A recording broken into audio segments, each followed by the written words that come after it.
What's up, y'all? We back with it on another great video. My internship is rolling, my class has been leveling up, and today I'm breaking down how social works actually partner with probation. Kind of what I'm doing, what it looks like here in Lake County in Chicago. I'll even show my hours log and some assignments that I'm doing. So without further ado, let's get into it, man. Quick school update. Classes are getting a little heavier as we got into the last video. More readings, deeper discussions. I'm looking at around 3 discussions a week, and then for every one of those discussions, you're also doing discussion replies. So you're doing about 3 discussions, 6 discussion replies, so around 9 discussion posts a week.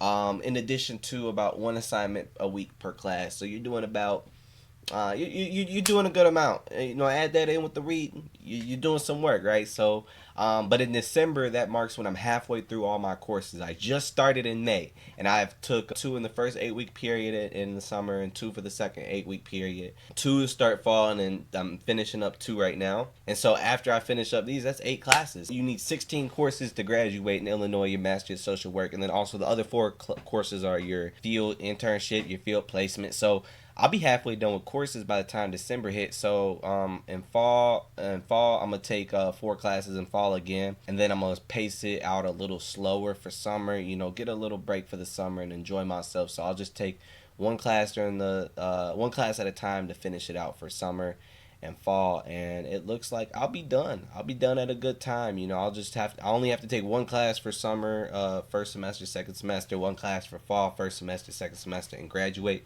I'll start my second internship summer to summer semester to fall. So I'll use my work as my internship, because for your second internship, you can use your current work if your work satisfies the competencies that you need for social work. So everything's kind of going smooth on that end, going great.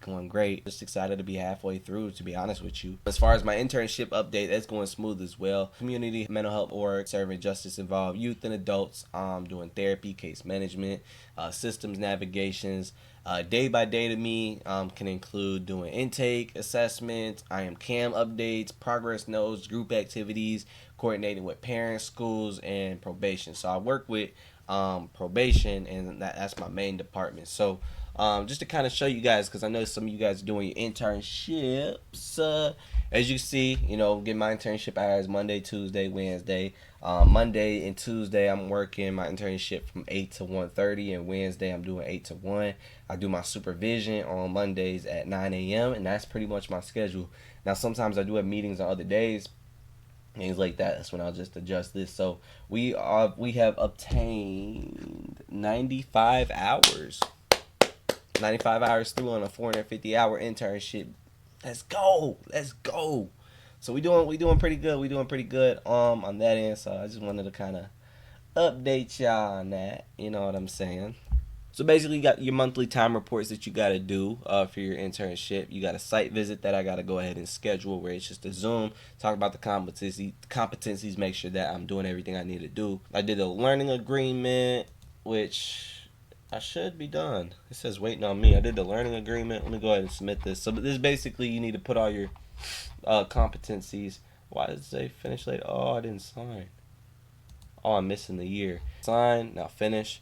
So now that is waiting on my my director, my LC, my supervisor for my internship to go ahead and approve that. So yeah, we got that sent through. We doing good. So y'all see the work. So let's get into our social workers partner with probation. We at my mental health organization, we work with probation, because probation provides us referrals, and we're also able to connect with them to see how we can provide the most support for this client, right? We also have our services, which are court mandated, and our services are also a lot of times a requirement for probationers to receive mental health services. So we are an option for those, but we're actually court mandated too. And so we've been growing out in Chicago, Lake County. I actually helped create the Lake County division. We work with Lake County juvenile probation and Lake County adult probation, and so they refer us individuals, and we're able to work with them and give them the resources, knowledge that they need to be able to succeed, not only through therapy but through wraparound services and support as well, because you can't reach your full potential in therapy if you're not eating at home, or if at home's crazy, or your parents this way. Sometimes you might need family therapy, sometimes you might need to be taken to a food bank, sometimes you need to leave your environment and go to